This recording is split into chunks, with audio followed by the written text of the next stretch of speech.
Muy bien.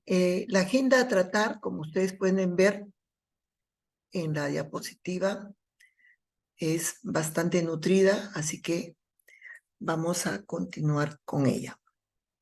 Como todos sabemos, el 90% de los nacimientos se produce en condiciones normales y el 10% va a presentar problemas en la adaptación de la vida intrauterina a la vida extrauterina. En la sala de partos, todo el personal de salud, llámese médico pediatra neonatólogo, llámese ginecobstetra, residente, interno, enfermera, obstetriz, deben estar prevenidos de todo el quehacer de una atención lo más prolija y adecuada.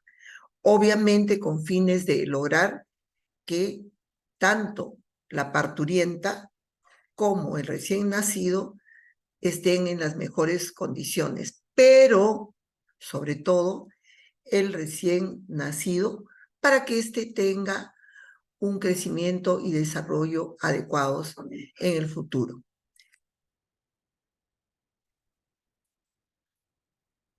Bien, entonces, ¿qué ocurre cuando se produce ese cambio de la vida intrauterina a la extrauterina?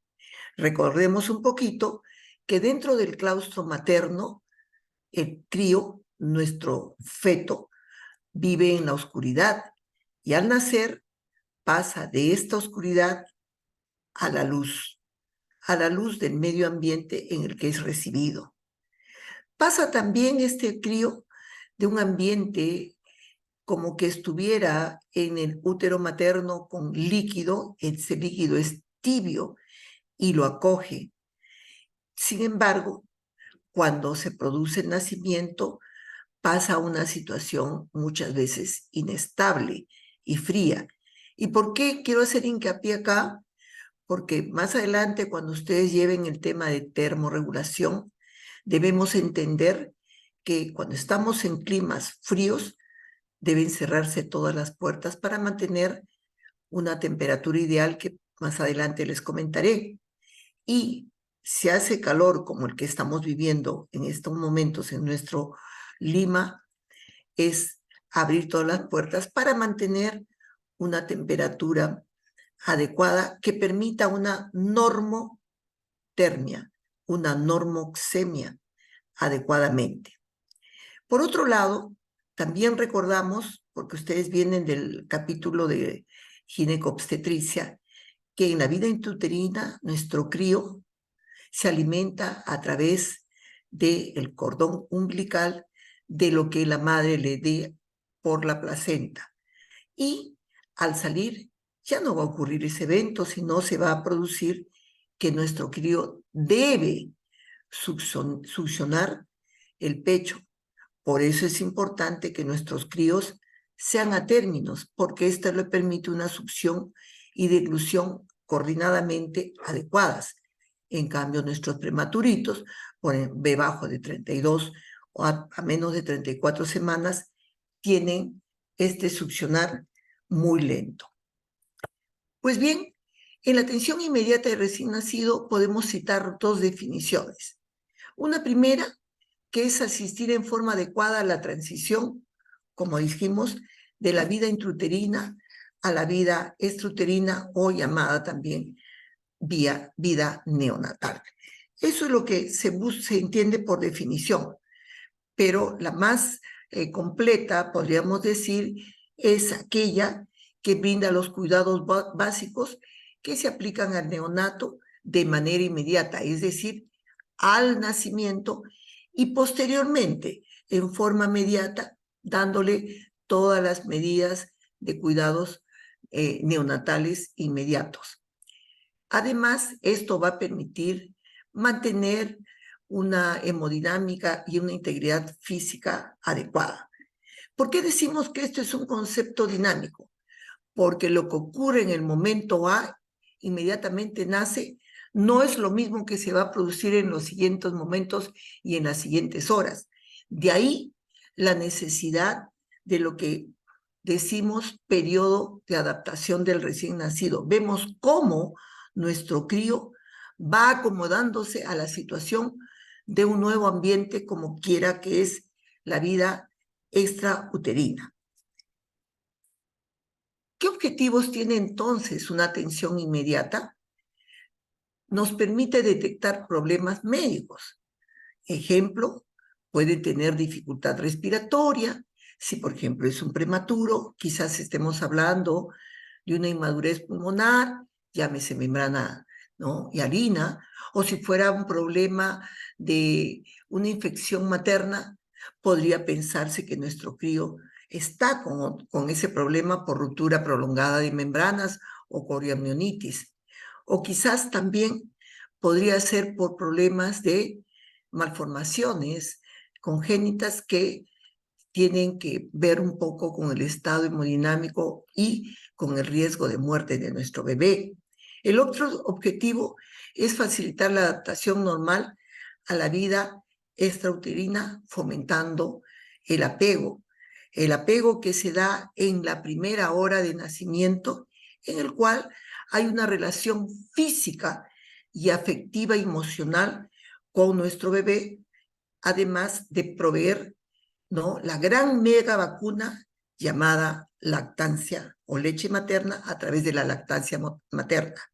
Además, es proteger al recién nacido de procesos peligrosos a los cuales es susceptible. Es decir, todo nacimiento debería producirse en un ambiente estéril, o sea, debe darse en un área hospitalaria, y dentro de esa área hospitalaria, en el área quirúrgica. No así como ocurren algunas veces que puede darse el parto en el hospital, pero se da en la emergencia, donde no hay pues las condiciones adecuadas. Los procedimientos de la asistencia inicial al recién nacido. ¿Qué cosa debemos saber? Antes del parto, uno debe tener una idea más o menos consolidada de qué problemas pudiera tener la madre o el embarazo per se que devengan en un riesgo en mi bebé. De ahí que en la historia clínica que nosotros hacemos debe ser lo más prolija posible, lo más detallado posible. Entonces, antes del parto, determinar los factores de riesgo y decidir acciones a tomar o referencia. Esto que nos hace pensar que, por ejemplo, si nosotros estamos en un lugar alejado del país, en una posta, y vemos que hay un riesgo de que hayan 2 embarazos, o sea, partos gemelares, pero no tenemos esas condiciones, inmediatamente debemos referir a nuestro bebé. O de pronto hay una pérdida sanguínea importante que nos hace sospechar de probables hemorragias del tercer trimestre. Obviamente que ese bebé en la vida va a nacer por vía vaginal. Se impone necesariamente una cesárea de emergencia, entre otros factores de riesgo. Además, antes del parto, en lo que se llama el panorama con curva de alerta, debemos determinar cómo está la frecuencia cardíaca fetal, es decir, si hay bradicardia o si hay taquicardia, menos de 120 latidos o más de 160 en la vida fetal, o el DIP2 o DIP3. Por consiguiente, el equipo que va a atender al recién nacido debe ser un equipo que haya trabajado previamente a hacer lo que se llama trabajo en vacío, es decir, simular una situación de riesgo en lo que todos sepan qué hacer y no alborotarse, y todos o algunos hacen la misma función y se va perdiendo el tiempo. O sea, tiene que estar el equipo de atención al bebé, el equipo de salud, debe ser un equipo afiatado, que no solamente atienda la atención propiamente dicha, sino que conozca todo lo relacionado a la reanimación neonatal. Ustedes pueden observar en esta lámina que ahí tenemos el embarazo, el obstetra que esté evaluando, ¿no? Cuáles son los riesgos y si hay una consulta prenatal adecuada, entendiéndose como tal más de 6 consultas en el control prenatal. No todos los recién nacidos son iguales. Más allá de que puedan ser gemelares, no son iguales, ni están en las mismas condiciones, sea el uno, sea el otro. Y la conducta, obviamente, va a ser personalizada, individual y de acuerdo a los requerimientos que cada bebé tenga. ¿Qué factores de riesgo podemos encontrar en el intraparto? Los que ustedes están observando, por ustedes conocidos, puede ser el problema a nivel placentario, desprendimiento prematuro de placenta, placenta previa, prolapso de cordón, o distocias de presentación, o tener la madre fiebre materna o líquido maloliente o líquido amniótico meconial. Entonces, hablamos de factores de riesgo, tanto maternos como propios del embarazo y fetales. Dentro de estos maternos, el problema de la enfermedad respiratoria cardíaca o renal o infecciones tipo hepatitis B, citomegalovirus, VIH, consumo de fármacos, drogas, tabaquismo y toxicomanías, siendo esta última parte relacionada, por ejemplo, más allá de la marihuana, a la cocaína, porque se produce un síndrome de abstinencia, como también el alcoholismo. Y la edad tiene que ver mucho. La madre añosa, mayor de 35 años, o la adolescente menor de 18 años. El estado socioeconómico y cultural, una historia de esterilidad y abortos previos. Y estos abortos previos debemos entender los provocados o los abortos espontáneos. Con los provocados no tenemos nada que ver, pero sí con los abortos que se dan sin causa alguna. Entonces, en esos casos, nunca olvidar que hay que descartar TORCH, o sea, enfermedades intrauterinas crónicas. ¿Y qué otros factores tenemos en el embarazo? Enfermedad hipertensiva del embarazo, acá un acápite.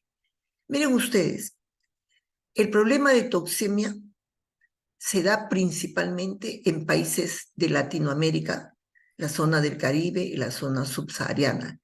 Es propio de países cuyo ingreso per cápita es pobre y en cuyos casos la madre no está suficientemente nutrida, desnutrida. La diabetes gestacional, el tabaquismo, el alcoholismo, sobre todo, aún es importante en las serranías de nuestro país, se ve con mayor frecuencia el tema de alcoholismo, el alcoholismo en mujeres. La gestante portadora de virus o bacterias. Y de los fetales hablábamos de la prematuridad, menos de 37 semanas, la posmadurez por encima de las 42 semanas, los retardos del crecimiento uterino, tipo 1, tipo 2, tipo 3, o en otros casos le llaman simétrico o asimétrico, las macrosomías, todo crío que pese mayor de 4.000 gramos, los fetos múltiples. ¿Y por qué los fetos múltiples? Porque estos se relacionan en el continente y el contenido. Es decir, el útero materno solamente puede tener un bebé. ¿Por qué? Porque es un ambiente que tiene unas dimensiones propias y que no es como un globo que va a inflarse, inflarse, inflarse hasta donde dé. Por eso es que cuando hay partos múltiples es preocupante, o fetos múltiples en este caso, porque no dejan crecer unos a otros y ustedes van a ver lo que se llama fetos parásitos, uno más grande y uno más pequeñito, o discordantes. Las anomalías congénitas detectadas tempranamente, que gracias a Dios, ahora que tenemos la ecografía que se toma en 3 oportunidades durante la gestación, nos permite identificar patologías importantes que si van a van a ocasionar algún grado de morbilidad o mortalidad en mi crío, Eh, lastimosamente, no siempre en nuestro país, pero en otros países del primer mundo sí, hay operaciones que se hacen en la madre, en la gestante, y que prácticamente cuando sale nuestro crío está superado ese problema. Aún en el caso nuestro no existe, ¿no? También la presencia de líquido amniótico, lo que pueda aspirar, a veces hay oligoamnios o polidramnios, y las rupturas prolongadas de membranas más de las 12 horas.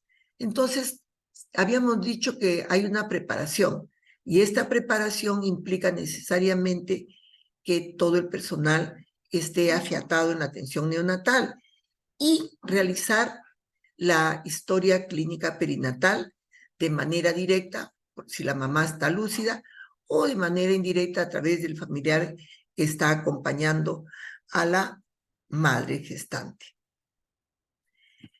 Ahora, todos los nacimientos, la mayor parte de nacimientos, hemos dicho más del 90%, son de bajo riesgo.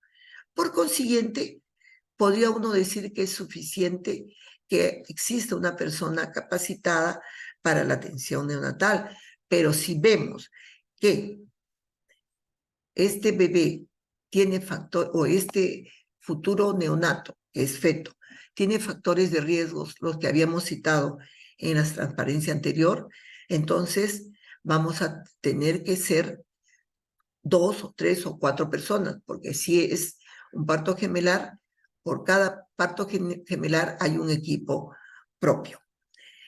Además, debemos mantener las normas de bioseguridad. Y algo que quiero hacer hincapié es la temperatura.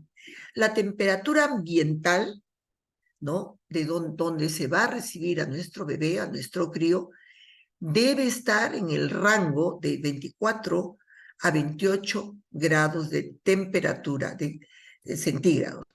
El ideal, como citamos en la transparencia, es 26 grados. Una cosa es la temperatura del ambiente y otra cosa es la cuna de calor radiante donde va a estar mi bebé y yo completar toda la atención inmediata, que vamos a ver más adelante, es de 30 grados. La temperatura de la cuna de calor radiante es 30 grados, pero la temperatura del medio ambiente, de la sala de atención, es, repito, 24 a 28 grados, ideal 26. Entonces, decíamos que es importante contar con un llamado Kreiserman o cuna térmica, que siempre debe estar prendidita, tibiecita, para recepcionar a nuestro bebé. Y como citamos, si en caso no hubiera, se va a utilizar una lámpara de cuello de ganso, cuello de cisne, ¿no? La cual debe estar a una distancia de la mesa de 40 centímetros. Sería suficiente. Tienen ustedes acá un tema que es bastante conocido, que es que frente a toda atención de recién nacidos debe haber el lavado prolijo de las manos, como está señalado en la transparencia y que todos ustedes lo conocen perfectamente. Un lavado de manos clínico. Debemos contar con un equipo de recepción en la sala correspondiente. ¿Qué debe costar este equipo? Pues como ustedes notarán, lo que ven, esa tipo de cuna es lo que se llama la cuna de calor radiante. También lo conocen como mesa de reanimación, pero en realidad es cuna de calor radiante. Debe haber una fuente de calor, una perilla de goma, ¿no? Una sonda de aspiración. Número 8 para prematuros, perdón, número 6 para prematuros, número 8 para términos, un succionador mecánico.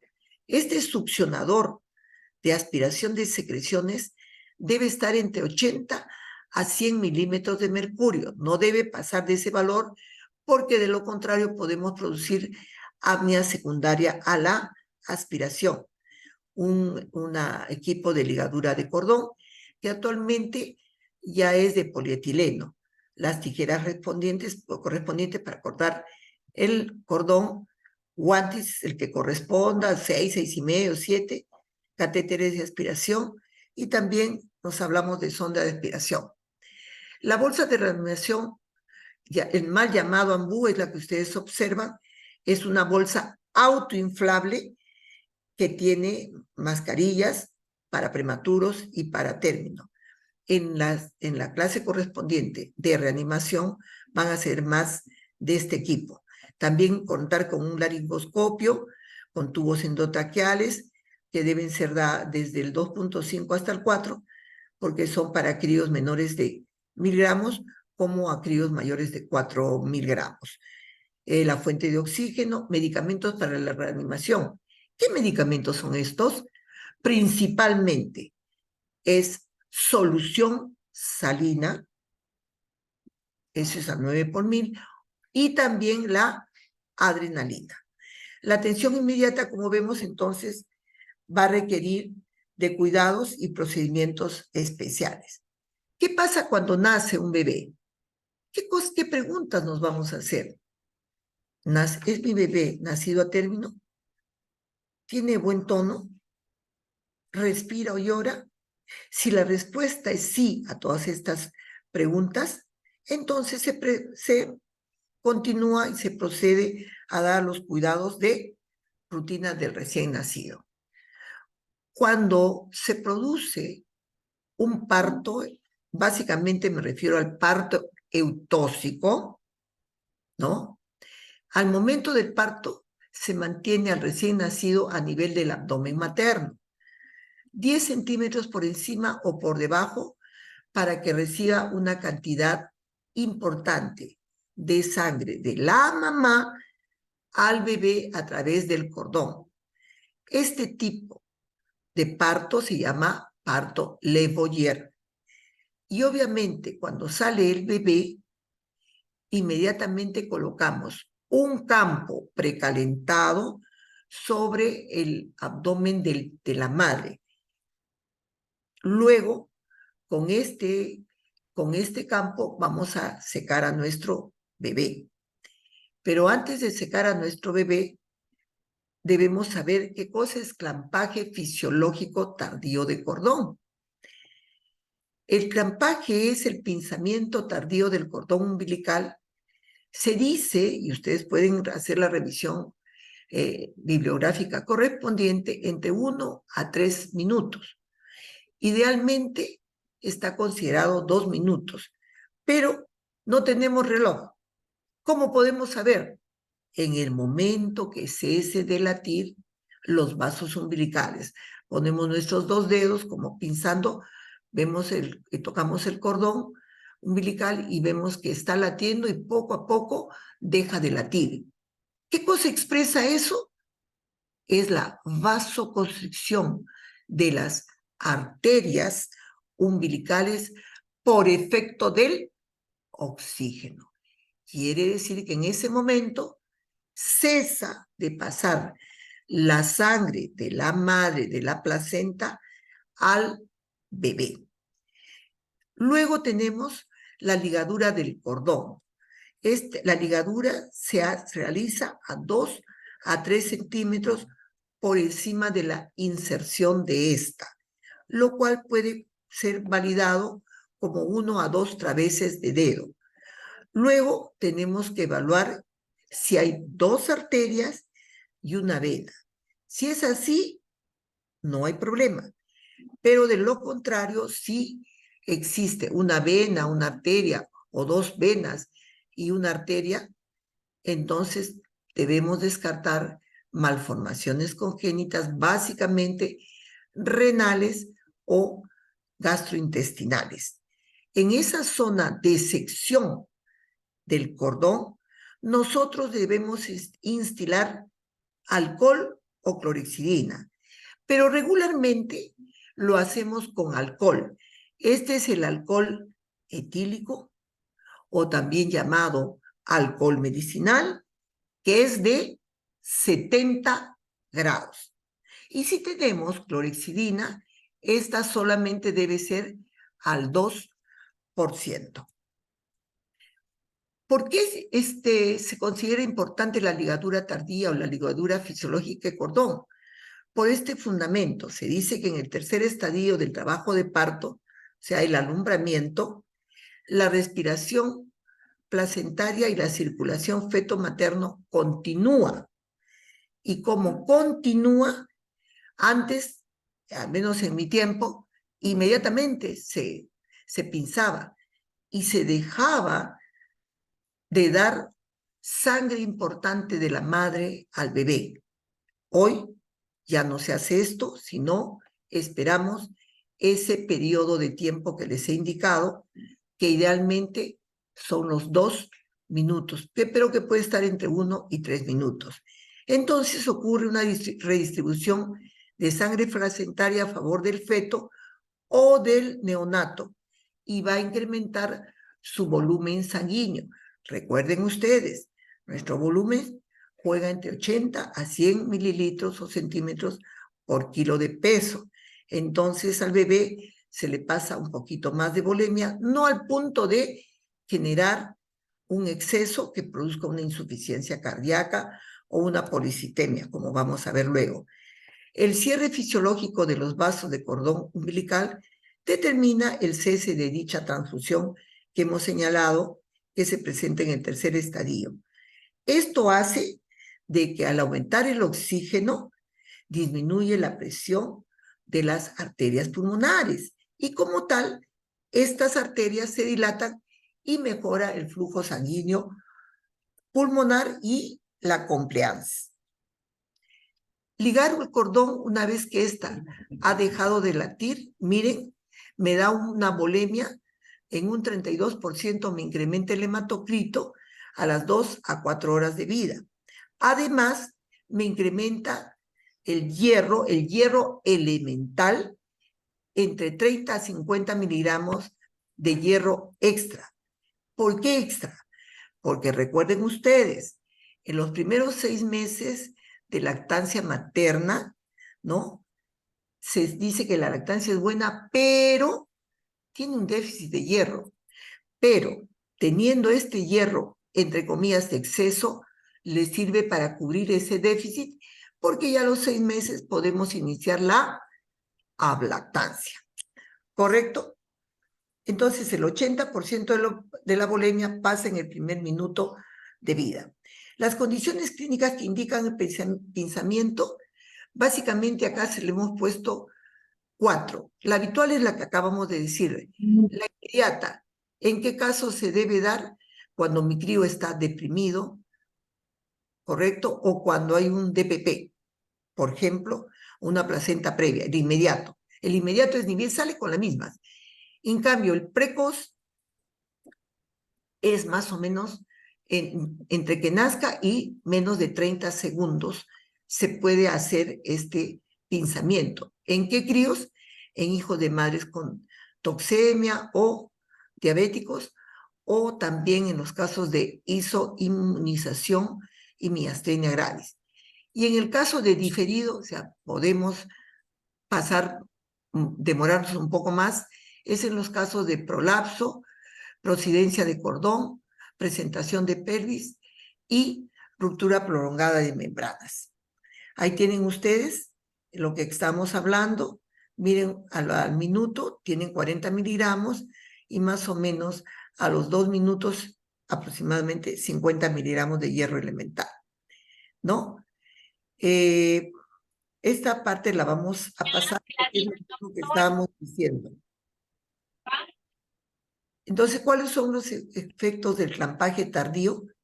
Ya dijimos, incremento de la volemia, incremento de la masa eritrocítica, incremento del hierro elemental, menos anemia posteriormente en la lactancia materna y mayor duración de la lactancia materna. Y de los efectos cardiopulmonares, mejora la adaptación pulmonar, cardiopulmonar, mejora el llenado capilar, la temperatura periférica es más alta y el gasto urinario mayor por mayor perfusión.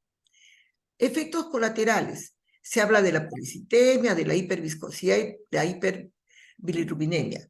En nuestra experiencia laboral de más de 35 años, realmente no he visto ningún caso. Y creo que esto es excepcional. De serlo, se corrige fácilmente, no hay absolutamente mayor inconveniente. Las contraindicaciones de un clampaje tardío, hijo de madre, ¿no? RH negativo, principalmente de diabéticos, aquellos que tienen patología cardíaca, aquellos que están deprimidos o madres con VIH. ¿Correcto? Miren ustedes, acá están simplemente clampando el cordón, pero aún cuando yo dije hay que clampar el cordón para seccionar es a 2 centímetros por encima de la base de inserción. Y la base de inserción, como ustedes pueden observar, es en la piel. De la piel hacia arriba, 2 traveses de dedo, o entre 2 a 3 centímetros, ponen el clamp y a 1 centímetro por encima del clamp seccionan el cordón y es en esta zona visible donde ustedes instilan el alcohol o la clorhexidina a que hicimos referencia. Nace nuestro bebé, secamos con un campo precalentado tibio, siempre primero la cabeza porque tiene más superficie corporal y luego el resto del cuerpo. Se cambia este campo húmedo por un campo seco. Si llora mi bebé, no tengo necesidad de aspirar secreciones, pero si vemos que no llora y vemos que está gorgoreando, obviamente vamos a hacer la aspiración con la sonda de aspiración, llámese 6 prematuros u 8. Ahora bien, si vemos que nuestro bebé está evolucionando adecuadamente, llora, se mueve, hace muecas, respira adecuadamente, seguimos con la atención inmediata y mantenemos a nuestro bebé al lado de la madre. Lo ponemos boca abajo, o sea, en posición prona, cerca a las mamas de la madre, ¿no? Con la carita lateralizada, o también el bebito puede estar lateralizado cerca a la madre, ¿no? Y este hecho se va a tener que hacer por un tiempo de mínimo 1 hora, lo cual va a permitir el fomento de la lactancia materna y el apego. Bien, ahí ustedes ven la cara del bebé y la cara de los labios de la mamita.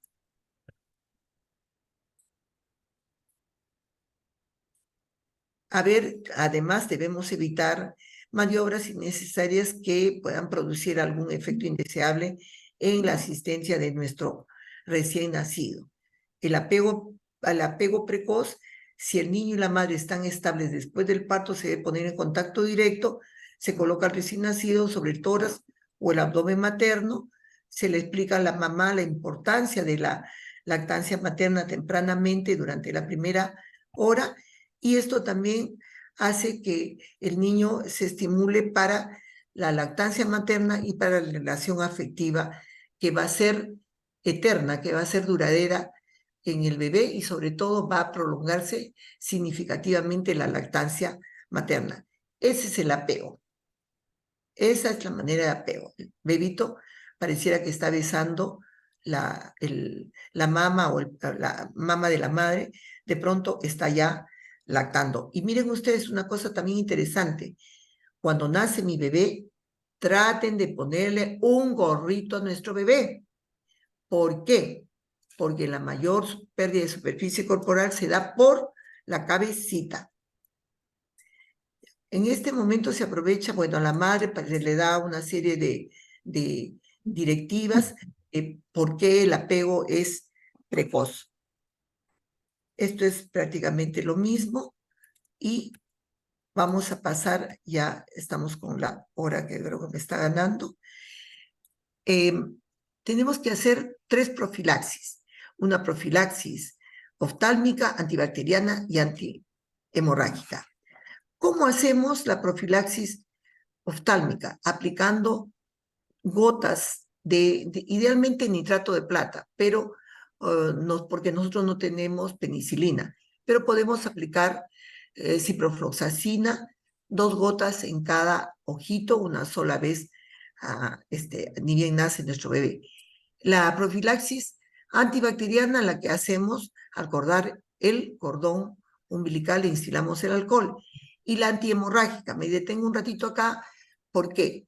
Porque en la antihemorrágica ustedes tienen que poner la vitamina K K1, porque la K2 lo dan todos los alimentos que son verdes y es natural. La K1 es sintética. Le aplican un miligramo de vitamina K1 intramuscular en la cara anterolateral del muslo. Le aplican 1 miligramo en los niñitos a término y en los niñitos, en los bebés pretérmino, medio miligramo intramuscular por única vez. Con eso estamos cubriendo la acción antihemorrágica. Además, vemos si hay o no la permeabilidad anal e introducimos un termómetro rectal 3 centímetros y además así vamos a evaluar también la temperatura rectal. En otros casos también le pasan una sondita por el ano hasta el recto. ¿Perdón? No. Entonces también la obstetriz va a hacer la permatoscopía. Esto corresponde a obstetricia, la impresión digital tanto de los piececitos del bebé como del dedo de la madre, el dedo índice. Le colocan una pulsera donde figura los apellidos de la madre, la fecha, la hora de nacimiento.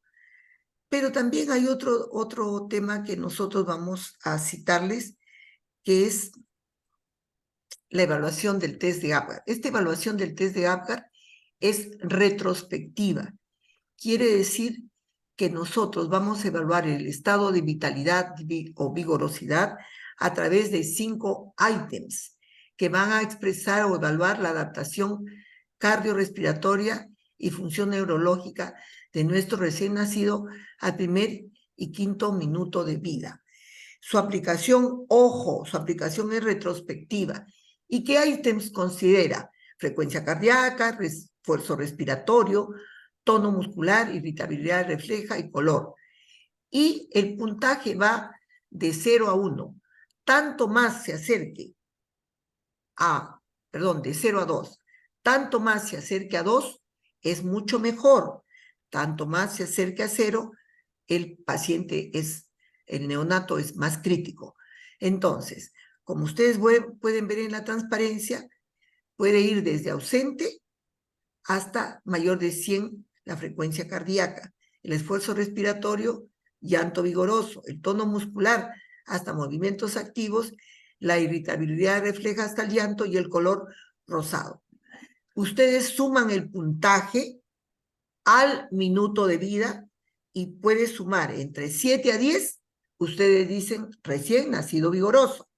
Si la suma de las mismas les da entre 4 a 6, es depresión moderada, y si esta es menor de 3, es depresión severa. Esto es al minuto. Si fuera depresión moderada o severa, evalúan a los 5 minutos, es decir, cada 5 minutos pueden evaluar hasta los 15 a 20 minutos y tomar acciones de reanimación hasta obtener un puntaje mayor igual a 5. ¿Para qué me sirve? Para determinar la necesidad de reanimación, el test de Apgar, y la evaluación de la función cardiorrespiratoria. Además, es un predictor de la morbimortalidad neonatal y neurológica. Pero un puntaje de Apgar bajo solo me dice que está bajo, pero no me dice la causa real del por qué tiene ese puntaje bajo. También debemos pensar que pudiera ser que una de estas causas de puntaje bajo sea que tengan problemas de malformaciones, o sea, debemos pesquisar, debemos buscar. Nace nuestro bebé y debemos tomar la antropometría. Esta antropometría va a ser peso, talla, perímetro cefálico y perímetro torácico. De esa manera clasificamos según el peso, menor de 1000 gramos, extremadamente muy bajo peso, o muy bajo peso, menor de 1500, bajo peso, menor de 2500, normal entre 2500 y 4000, y macrosómico por encima de 4000. Y respecto a la talla, se evalúa de la coronilla al talón, es decir, podemos tener talla baja o talla gigante. En el perímetro cefálico, los puntos de reparo son la protuberancia occipital externa a la glabela. Quiere decir que podemos tener bebés con microcefalia o bebés con macrocefalia. Y el perímetro torácico es importante. ¿Por qué? Porque siempre es igual o menor que el perímetro cefálico. De ser mayor el perímetro torácico al perímetro cefálico, ustedes tienen que ver si han tomado bien. Si han tomado bien, ustedes tienen que descartar la posibilidad de tumoración mediastinal.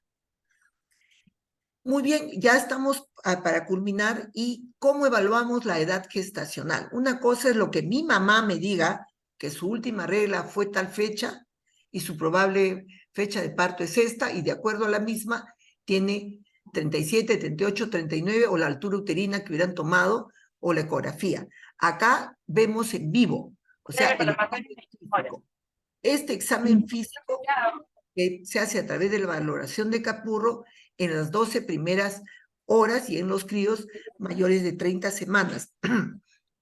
Esto nos permite clasificar a nuestro bebé de acuerdo al puntaje en pretérmino, a término o postérmino, 60, 295 o mayor de 295.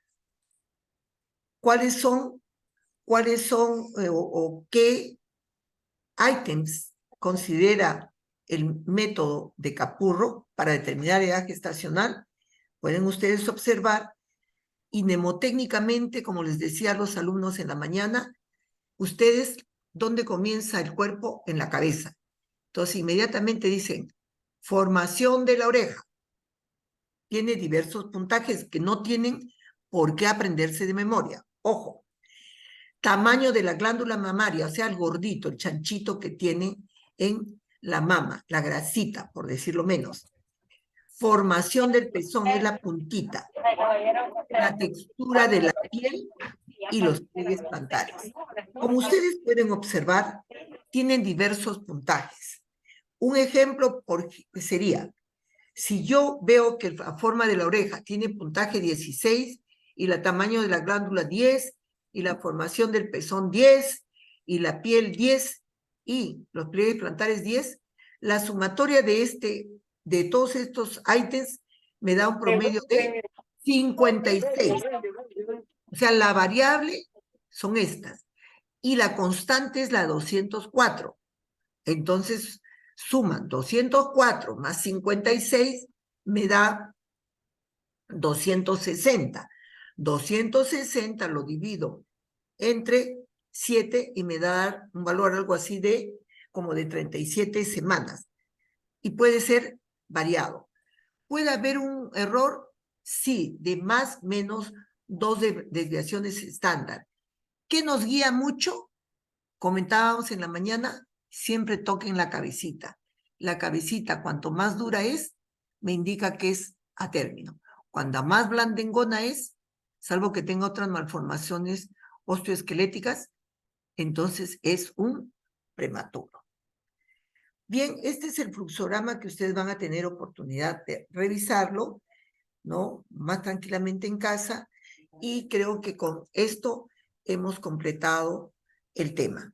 Espero vuestras preguntas, jóvenes.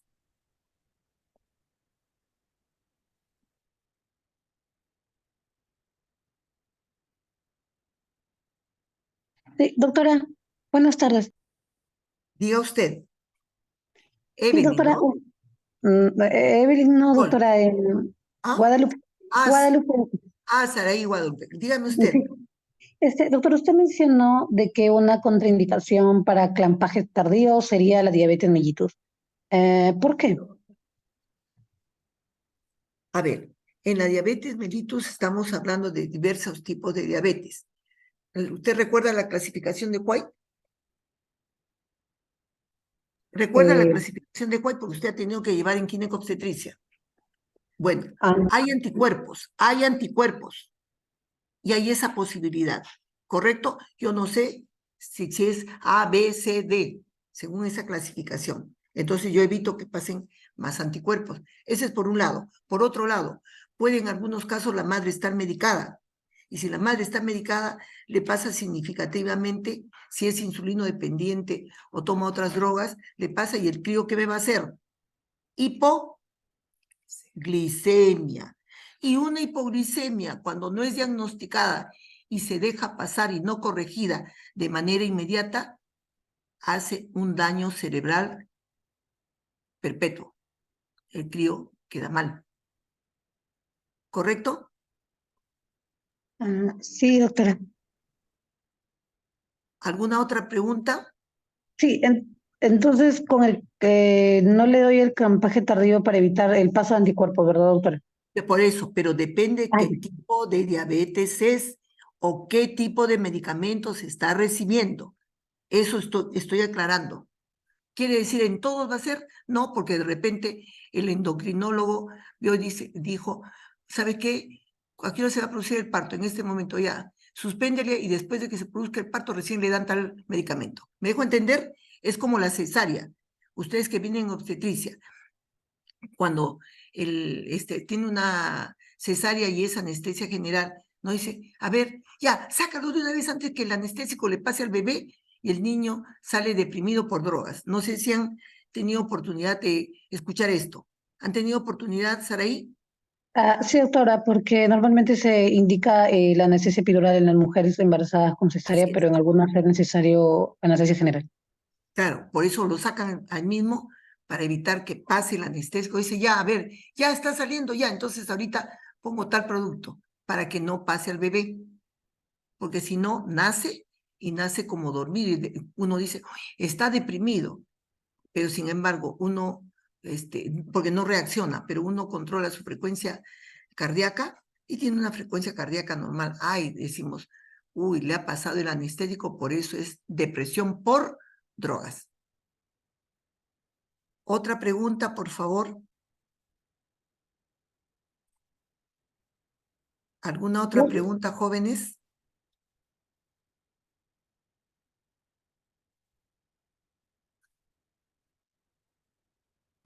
Bien. Buenas tardes, disculpe, Ah, doctora.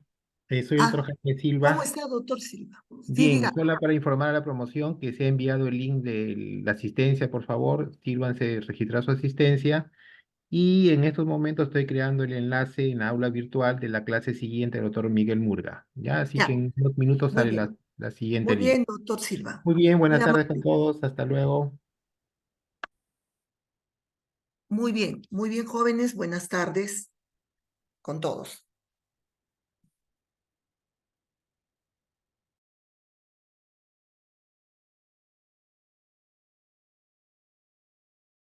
Buenas tardes, doctora, gracias.